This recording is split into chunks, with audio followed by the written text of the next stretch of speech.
ذلك أنزلناه آيات بينات وأن الله يهدي من يريد.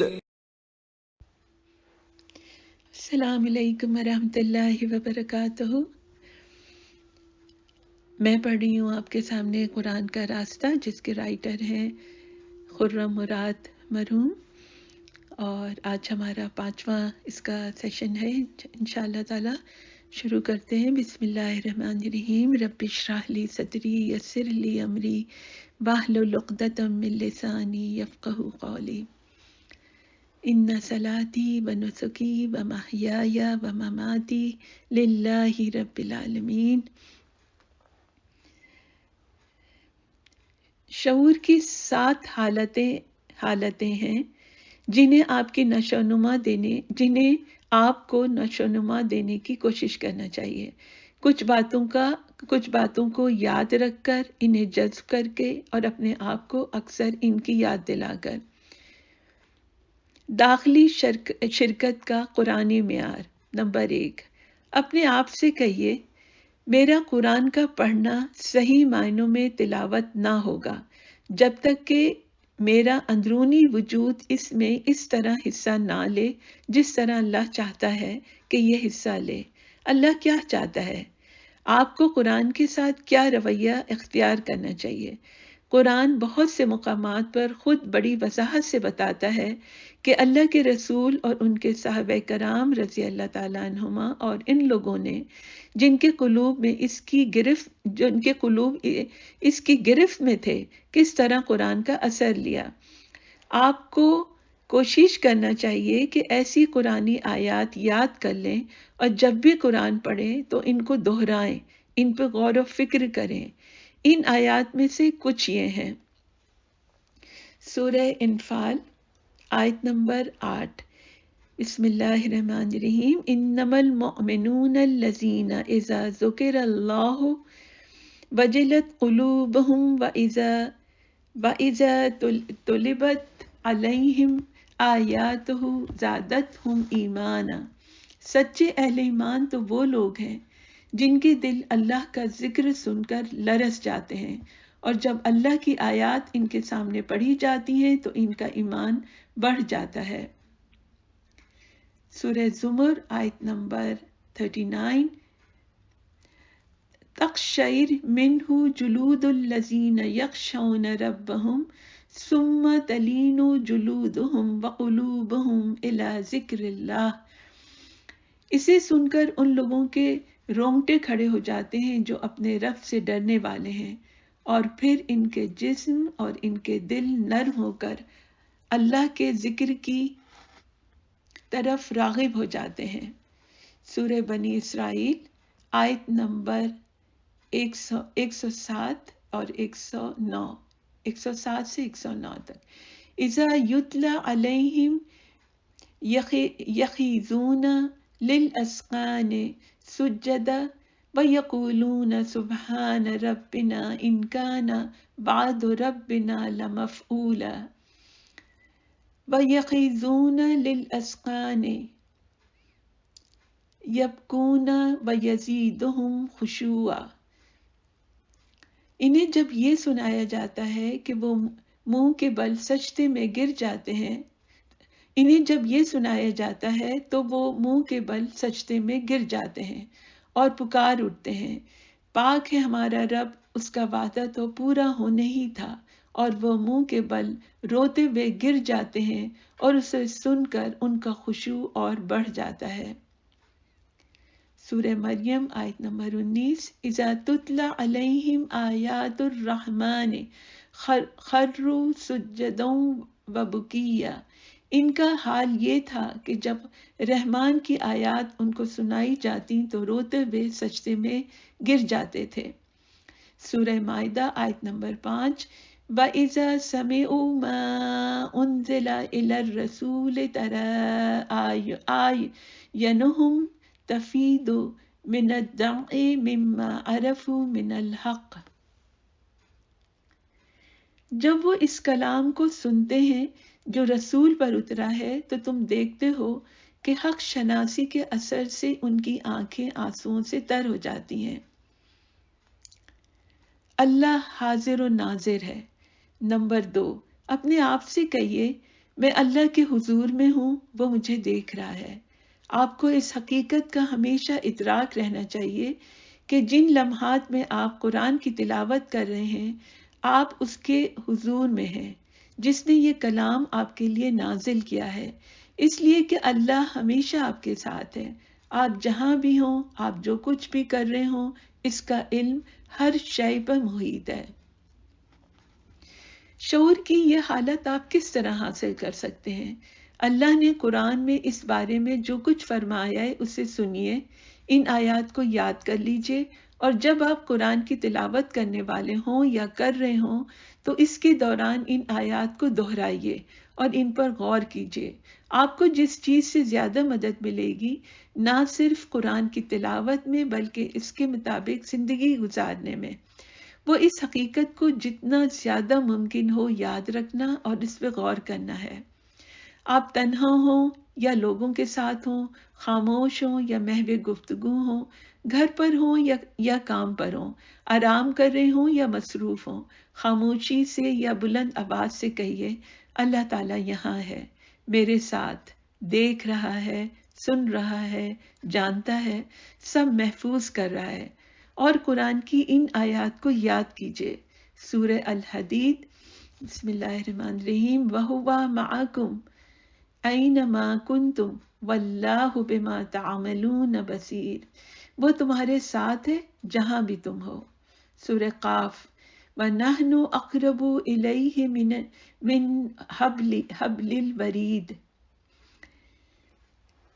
ہم اس کی گردن سے بھی زیادہ اس کے قریب ہیں۔ سورہ مجادلہ، ما یکون من نجوى ثلاثة الا هو رابعهم ولا خمسة الا هو سادسهم ولا ادنى من ذلك ولا اکثر الا هو معهم اينما كانوا، کبھی ایسا نہیں ہوتا کہ 3 آدمیوں میں سرگوشی ہو اور ان کے درمیان چوتھا اللہ نہ ہو، یا 5 آدمیوں میں سرگوشی ہو اور ان میں چھٹا اللہ نہ ہو، خفیہ بات کرنے والے خواہ یا اس سے کم ہو یا زیادہ، جہاں کہیں بھی وہ ہوں اللہ ان کے ساتھ ہے۔ اننی معکما اسمع وارا، سورہ طہ، وارا۔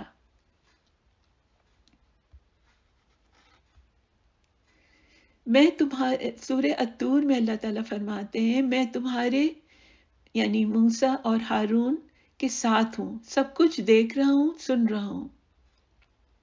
فَإِنَّكَ بِأَعْيُنِنَا، سورہ طور کے آیت ہے، تم ہماری نگاہ میں ہو۔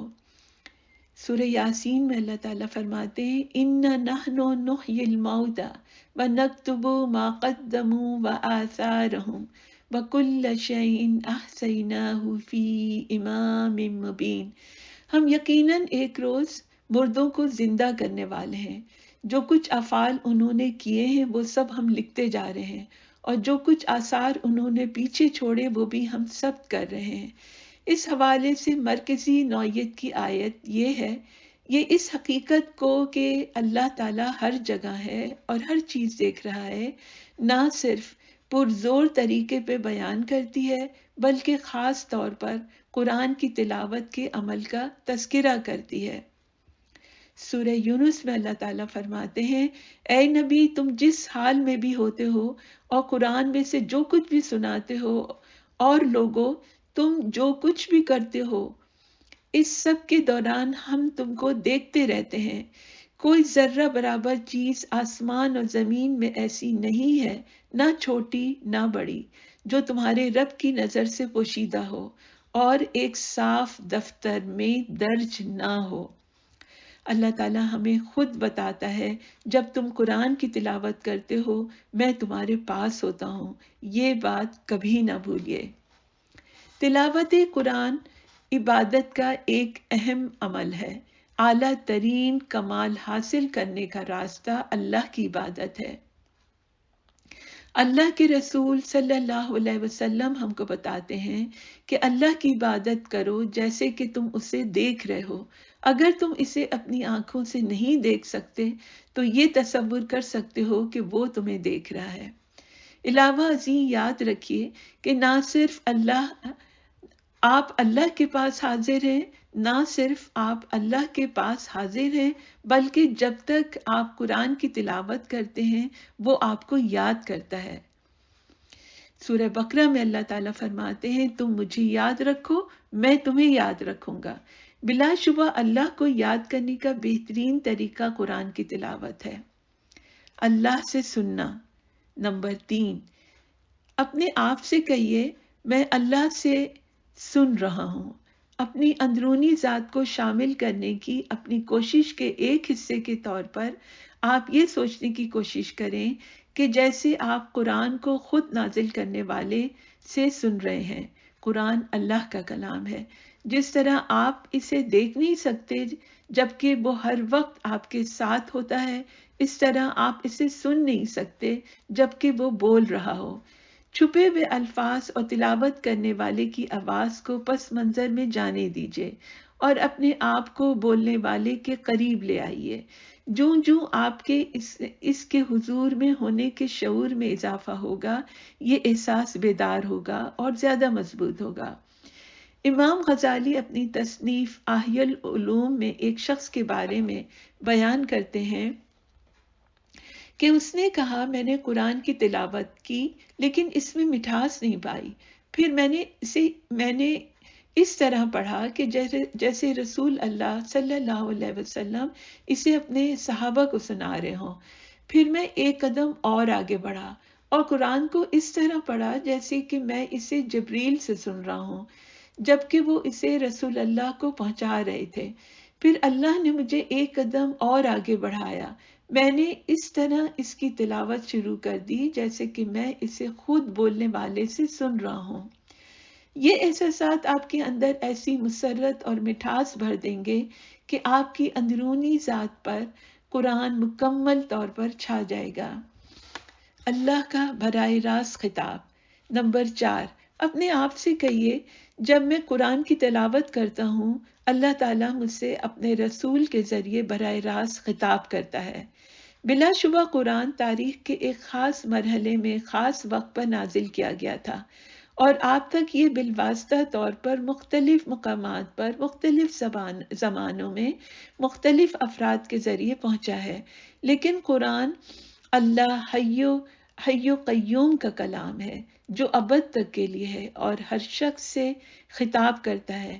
اس لیے درمیانی واسطوں کو تھوڑی دیر کے لیے پس منظر میں جانے دیجیے اور قرآن کو اس طرح تلاوت کیجیے کہ جیسے یہ آپ سے ایک فرد اور ایک اجتماع کے جز کی حیثیت سے آپ کے اپنے زمانے میں مخاطب ہے۔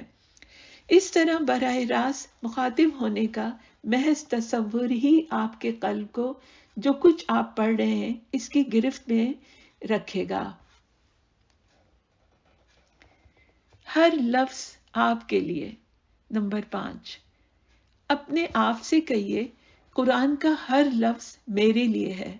اگر قرآن ابد تک کے لیے ہے اور آج یہ آپ سے مخاطب ہے تو آپ کو اس کا ہر پیغام اس طرح لینا چاہیے جیسے یہ آپ کی زندگی اور معاملات سے بالکلیہ اور فوری طور پر متعلق ہے، خواہ یہ کوئی معلومات ہو، کردار یا مکالمہ ہو، وعدہ یا نتیجہ ہو، امر یا نہیں ہو، یا کسی اصول اور ہدایت کا بیان ہو۔ اس طرح آپ کی تلاوت قرآن زندہ، بامقصد اور حرکی ہو جائے گی۔ کچھ مسائل اس سے پیش آ سکتے ہیں کہ اپنے سے مختلف افراد کے لیے جو ہدایات ہیں انہیں اپنی ذات اور مسائل کے لیے کس طرح قابل اطلاق بنایا جائے، لیکن درست اور مخلصانہ کوشش سے یہ بھی ممکن ہو سکے گا۔ اللہ سے بات چیت۔ نمبر 6، اپنے آپ سے کہیے جب میں تلاوت کرتا ہوں تو اللہ سے بات چیت کر رہا ہوتا ہوں۔ قرآن اللہ کا کلام ہے، آپ سے خطاب ہے، آپ کے لیے ہے۔ اس کے الفاظ آپ کے ہونٹوں پر ہوتے ہیں، آپ کے دل پر نقش ہوتے ہیں، لیکن یہ اللہ اور انسان کے درمیان اللہ اور آپ کے درمیان ایک مکالمہ ہے۔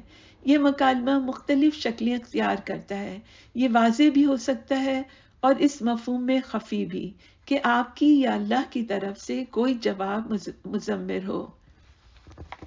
آج یہیں تک، انشاءاللہ تعالیٰ اس سے آگے میں کوشش کروں گی میں کل ہی پڑھوں، اور پھر انشاءاللہ تعالیٰ اور ہم اللہ سے دعا ہے کہ ہمیں اس کتاب سے خوب خوب فائدہ اٹھانے والا بنائے، اور یہ جو کچھ میں کتاب پڑھ رہی ہوں اس کا مقصد بھی یہی ہے کہ اتنی بہترین بہترین کتابیں جن کو لکھنے والوں نے اتنی محنت سے لکھا اور وہ کتابوں کے شیلف پر دبی پڑی ہوئی ہیں، لوگوں نے، ہم سب نئی کتابیں پڑھنا بہت کم کر دیا ہے۔ شاید کی بات ہے اللہ تعالیٰ کے حکم سے لوگ اسے سنیں اور اسے ہم سب اس سے فائدہ اٹھائیں۔